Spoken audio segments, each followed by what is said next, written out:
Welcome. You have reached review time with Imperial. Today's review will be Snowfall Season 3, Episode 8, Hedgehogs. Let's get into it. Good episode. I think Snowfall normally does about 10 episodes a season. So this is a good episode number 8. This is real good. So just getting back to it, you had this episode where Ree's baby mom, who's in the agency just like him, she is meddling, and she's reached out to Andre and told him guys like Franklin Saint need to be off the street. Andre still has been trying to find out information about Franklin. He believes Franklin has the gun. So he finally tracked Franklin's home, broke in, cut the alarm system, and tore up Franklin's home. He seen this big room that was locked with a bunch of safes. Locks on the door.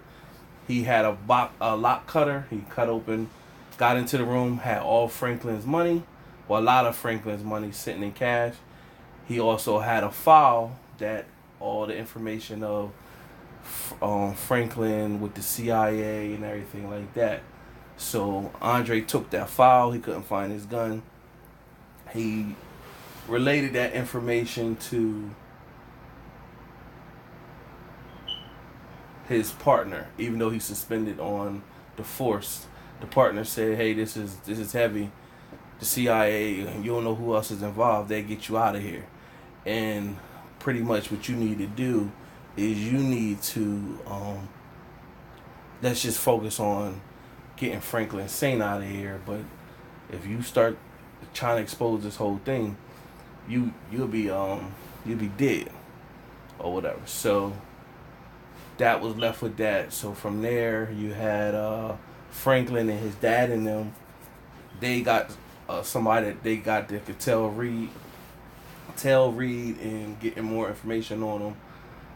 And they trying to break down information, and he let them know that somebody broke in. He believes it's Andre because Reed called him, and Reed called everybody. He called Gustavo, he called Alvy, he called Franklin, let them all know the mission has been compromised, and everybody need to lay low for right now. And so Franklin told him, like, yo, well, my house was broken into. And he was like, well, she wouldn't have known where your house was or whatever. He said she, but he slipped up. So now Franklin knows it's she involved. So from there, Franklin told his people that he believed it's Andre. And so they like, oh, if it's Andre, then we straight. Then like, nah. Meanwhile, also, Leon and his crew, they've been selling on the territory of where, what do you call himself? Mailboy? Fanboy? One of them. Something he called Manboy or something like that. In their territory. So Leon is a hothead. And so Leon's boy, well, the crew member, they approached Leon and them. And like it made it look like the dude snuffed Leon, but Leon and them really beat the dude up. And so now they want to retaliate, and then Manboy pretty much is like, yo, you gotta see the bigger picture. We getting money with these cats. We can't be up here beefing. Let me talk to Saint. So, Saint ain't gonna be feeling Leon beefing, messing up the money over war, territories or whatever. So, that's going, you can see that's going to be brewing in the next episode, but that's all with that. You had Melody. She's pretty much she's a junkie now, and it showed her over a pattern of some time where she's sucked to the drug so much she's then sold all her stuff out of her room, and she's in and out of her window. She's missing, and so she's really out there. But you can tell Franklin still got a soft spot for her. And one of the times he went to try to grab her and bring her back in, she kicked him in his she kneed him in his growing area and pretty much, pushed him off. Meanwhile, Reed, his cocaine connect, his lawyer told him, "Hey, you need to get out of Dodge because the DA is on you.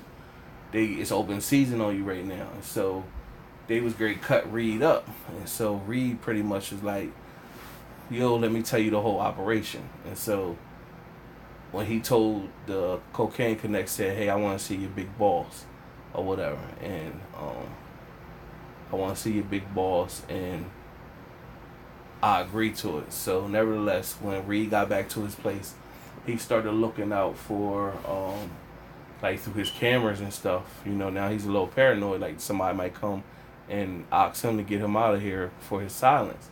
So the girl shows back up, and so because she's in love with him, she had his kid.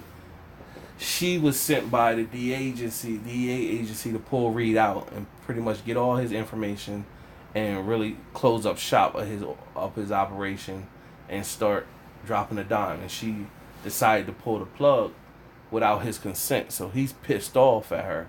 Like, yo, I gave you all my information. You relayed all the information. Now you gave up my assets. And now they know everything about my operation. And so he's like, I'm going to what exactly did you say? I'm going to salvage this. I'm going to pretty much pick this back and get packed together. And she said, it's over. You know what I'm saying? And she's like, well, basically, I found a way out. And I already knew it. As soon as she said that, I found a way that we could be out and be together. Because, see, she's thinking about them having a life together. He told her, give her a year. But he could be bogus with the year. Because she know he's too involved where he can't let up. So, but she's thinking for herself and that they're going to be together if he's no longer doing this. He's thinking like, well, nah, we could be after I believe it's done. So he's sacrificing everything. The relationship with his kid, relationship with her. He got his brother almost killed. So he's pretty much he's well in. So he snaps on her. He pretty much told her, a life with us, yeah, right. Pretty much he told her shoot the breeze, and once he get done with her, she gonna be pushing files, lonely somewhere or whatever. So he's high strung, and he really crushed her. He really hurt her feelings, and he really went in on her, and he basically told her, I don't even care no more about you. Like, you know what I'm saying? So you gotta be careful with that, because that's a woman's scorn right there.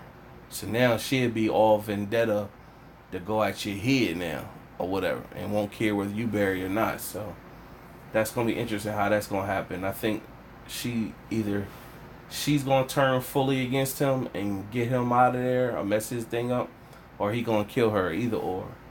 But one of Alvy's men got sniped. They didn't know where it came from, so they were trying to get Alvy up out of there. So the ending, everything came together. So Andre was sitting there crying. He ain't seen Mel in years, a while, and pretty much Mel is still out in the street, and she ran into Wanda, who's Leon's old girl, who's out there on crack too, and Wanda telling her that they could go rob this little old lady, and she like, I ain't doing that, I'm going home or whatever. So you don't know if she actually going home or what's going to come about with that. So nevertheless, you hear somebody coming through the window in Mel's room, and the dad jump up like, Melody. Oh, he runs in there. Oh man, I've been waiting for you. And when you see, it's not Melody, it's Franklin coming through with the gun pointed at Andre, and then pretty much it's Andre's gun or whatever. So keep in mind, he already been reported it as lost or stolen rather. And so, him and Franklin have back and forth dialogue, basically telling Franklin he needs these people he's involved with, he need to get away from them people, and pretty much Franklin told him like, yeah, you gave me opportunity, told me to leave the game, so I'm giving you the opportunity too. He's telling you, leave the town with Mel and forget this. And he said at least one of us could get out of this situation alive or whatever. So Andre pretty much was like, yeah, you know what I'm saying, yeah, I helped raise you, you know what I'm saying? Your dad wasn't around, you know, you was one of the smartest little kids I knew. And he like, yeah, I get Mel out of here, but once I get her cleaned up and get her in school, I'm gonna be back and on a fresh start, and I'm gonna be back on a fresh start, and then me and you could go head up. And he was just pretty much telling Franklin, like, you ain't no killer, so I know you, or whatever.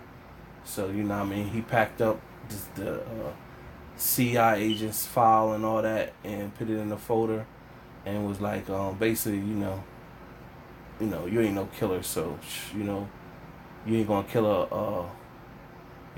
a cop in his own house, you know what I'm saying, with his gun or whatever. So Franklin was like, yeah, you know what, you're right, I'm not a killer. And he started to walk off, and then at the last second he turned around, bang. Oh man, that was woo. That's now that was some good writing right there. And Franklin banged Andre, and then wiped off the gun, put the gun in Andre's hand. So it's his prints, make it look like he committed suicide, where they really gonna write it off as a suicide, and write off like a suicide, and he had his old gun. It's gonna make it look like, well, while his daughter was out there, he was going through it, being suspended and stuff like that. So it's gonna be interesting. But he already let his friend know that he's seen the files and stuff. So the friend's gonna know that those files has something to do with it. So he gonna be headhunting for Franklin. And you can see they, when they show you the preview for next week, they already showed like that's what it's gonna be. So yeah, this was a good episode, real good episode. Just a little bit longer, whatever, because it was a good one. So subscribe and like. If you are subscribing, you listening to this video, make sure your notification is on, man, because notifications be hectic. I'm putting out some decent review content on there, so just to stay up, subscribe and like, share the video. More than anything, like the video and subscribe. Till next time.